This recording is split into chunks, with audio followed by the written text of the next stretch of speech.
के बाद सब निपटने के बाद पता चली है जो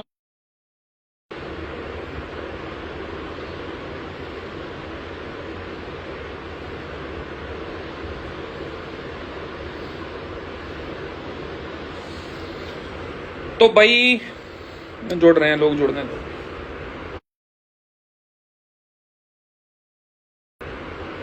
करता हूं शुरू।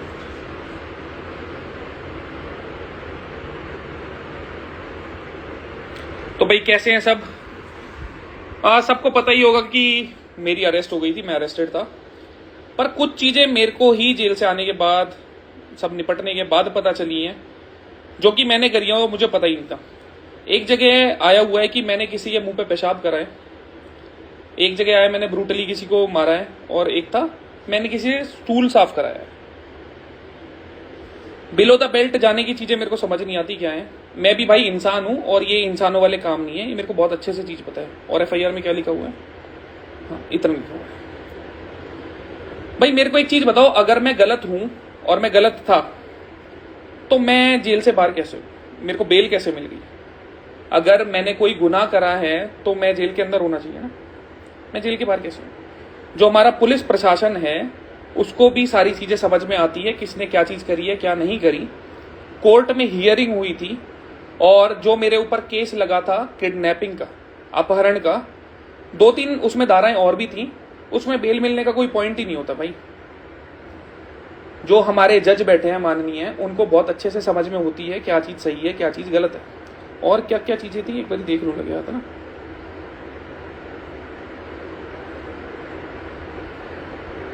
इतना ही था। मेरे को एक चीज बताओ, अगर मैंने कुछ करा होता तो मैं बाहर कैसे हो जाता ना। मेरे को बिना किसी नोटिस के पुलिस वालों ने उठाया, जो कि कानूनी रूप से जायज चीज नहीं थी। वहां पे एक जगह आया हुआ है कि मैंने मारपीट करी। भाई मेरे हाथों में बहुत अच्छी खासी जान होगी, अगर किसी को मारूंगा तो किसी के निशान तो आएगा ना। उस लड़के के पूरे शरीर पे एक निशान नहीं है, सिंगल एक निशान। और जो उसमें बोला हुआ है कि मैंने किसी की पसलियां तोड़ दी, अगर पसलियां टूटती हैं तो कहीं फ्रैक्चर होता है, कहीं निशान आता है, कहीं कलर तो चेंज होता है ना। उसमें सब कुछ एग्जैक्ट है। उसके घर वाले हियरिंग तक पे नहीं आए भाई, कि एक होता है ना पुलिस चौकी में आके सब काम करवा के, अगर तुमने किसी पे केस करा है। पूरी हियरिंग के दौरान उनके वकील के पास एक सिंगल प्रूफ नहीं था किसी भी चीज का। जो भी मेरे ऊपर एलिगेशन लगाई है, मैंने टॉयलेट कराया है, मैंने मारा है, सब कुछ साफ कराया है, एक सिंगल प्रूफ नहीं था। और देखने तो पॉइंटर क्या क्या थे उनके, चोट के निशान थे। हाँ,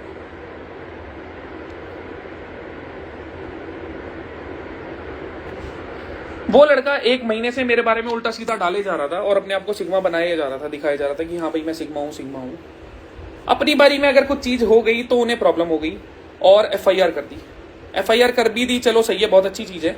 एफआईआर का एक भी पॉइंट, सिंगल एक भी पॉइंट उन्होंने जब भी सुनवाई हुई उस टाइम क्लियर नहीं करा।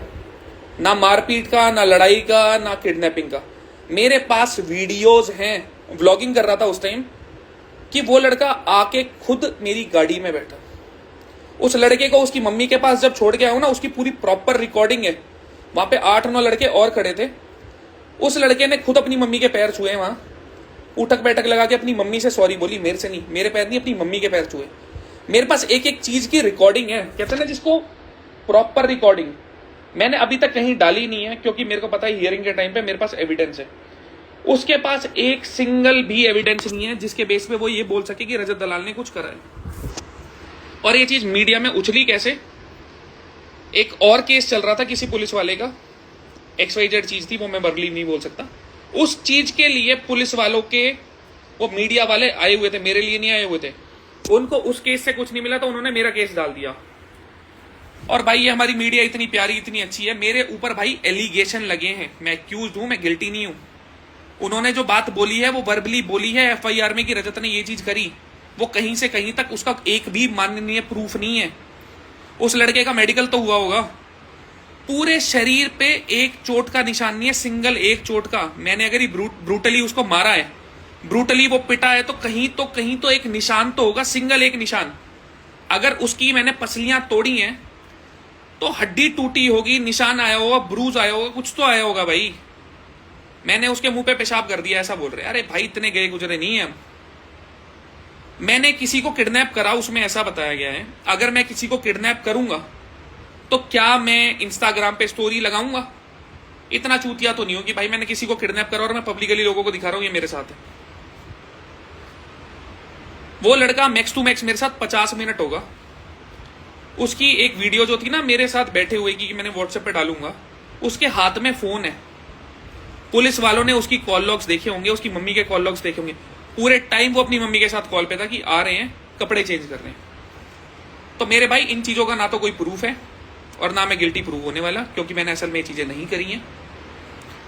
जिनको भरोसा हो वो मान लेना, जिनको भरोसा हो ना मानना। अगर 1% भी मैं प्रूव होता हूं ना कि मैंने ये काम करे हैं, तो सोशल मीडिया की सारी चीजों से मैं खुद गायब हो जाऊंगा। जिसको भाई भरोसा हो बहुत अच्छी चीज है, ना हो तो मैं कुछ नहीं कर सकता। पास्ट में बहुत सारी चीजें करी होंगी, आगे आने वाले टाइम में भी बहुत सारी चीजें होंगी, पर इतने माड़े हम नहीं हैं कि किसी बच्चे को किडनैप करेंगे और उसके मुंह पे पेशाब करेंगे और उसको किडनैप करने के बाद इंस्टाग्राम स्टोरी भी डालूंगा कि देखो चलो मेरे साथ है। वो लड़का मैक्स टू मैक्स 1 घंटे मेरे साथ था। एक बार हियरिंग्स होने दो, सारी वीडियोस, एक वीडियो कि वो लड़का, उस लड़के ने खुद हमें अपनी लोकेशन भेजी। मैं जिम में गया कि जिम के ओनर को बोला कि भाई ये लड़का आपकी जिम से ये चीजें कर रहा है, आपकी बाउंड्रीज के अंदर हो रही है, एक बार बुला दो। उन्होंने बोला पर्सनल डिटेल्स नहीं दे सकते। मैंने उस लड़के को फोन करा इंस्टाग्राम पे, मेरे पे नंबर नहीं था। उसने हमसे नंबर लेके हमारे ही व्हाट्सएप पे अपनी लोकेशन भेजी खुद। उसने हमको बुलाया, उसकी गली के कोने में मैं खड़ा था, पीछे शिवम ने रिकॉर्डिंग ऑन कर रखी थी। वो अपनी मर्जी से मेरी गाड़ी में बैठा, अपनी खुद की मर्जी से। उसको जब उसके घर पे छोड़ के आए हैं ना, उसकी रिकॉर्डिंग है कि उसकी मम्मी के सामने क्या बात हो रही है। उसका रास्ते में दोस्त मिला, रास्ते में मेरे को दुकान तक पे रिकॉर्डिंग तक पूरी है, इसने साथ में थम्स अप पी। मुझे नहीं समझ में आ रहा लोगों को फेम के चक्कर में कितना कुछ करना पड़ता है, नाम उठाने के चक्कर में। मेरे को पता नहीं कब से छेड़े जा रहा है। तो भाई ना तो हम पीछे हटने वाले, ना किसी से दबने वाले। 1% नहीं दबने वाला, सिंगल 1% भी। जो भी चीज होगी लॉ के अंडर होगी, उसके बाहर कुछ भी नहीं होने वाला। पर यह चीज मैं तुम्हें साबित करके दिखा दूंगा कि मेरे हाथ से कुछ भी चीज नहीं। तो भाई ज्यादा इसके अलावा यार क्या ही चीज बोलूं ना। मतलब मेरे को समझ नहीं आता कि मतलब मैं उस लड़के को किडनैप करूंगा, इस चीज का तुक कहां से बनता है। और अगर किडनैप कर लिया तो मैं 50 मिनट बाद उसकी मम्मी के पास उसको लेके सॉरी क्यों बुलवा रहा हूं। तो भाई मेरे पार्ट पे बस इतनी चीजें थी। उम्मीद करता हूं इस चीज में साथ रहोगे। जो अपने हैं उनको समझ में आएगा कि भाई इतने गए गुजरे काम हम नहीं कर सकते। बाकी एक आध हियरिंग में सारी चीज क्लियर होगी। उन्हें पता तो लगना चाहिए कि उन्होंने कहां पे हाथ मारा है। डिफेमेशन का मैं दिखाता हूं, उसके बाद लीगली क्या चीज होती है, ऊपर से नीचे तक क्या जाता है। तो जो भी होगी भाई चीजें लॉ के अंडर होगी। मैं रिकॉर्डिंग्स नहीं डाल सकता क्योंकि वो मेरे पास प्रूफ है। मैं प्रूफ की चीजें पब्लिक नहीं करने वाला। बस इससे ज्यादा मेरे पास कुछ भी नहीं है। पुलिस वालों का बर्ताव हमारे साथ ओके की रिपोर्ट था, कोई 1% प्रॉब्लम नहीं आई। मेरे को कहीं से कहीं तक हाथ तक नहीं लगाया, कोई मान मर्यादा के ऊपर कोई दिक्कत नहीं आई। बाकी थोड़ी बहुत चीजें थी वो होती रहती हैं। तो मेरे पार्ट में बस इतना था, मेरे को क्लैरिफिकेशन देना था। जिन जिन ने सुना भाई बड़ी मेहरबानी। सारे भाई ख्याल रखो, तगड़े होने पे ध्यान दो।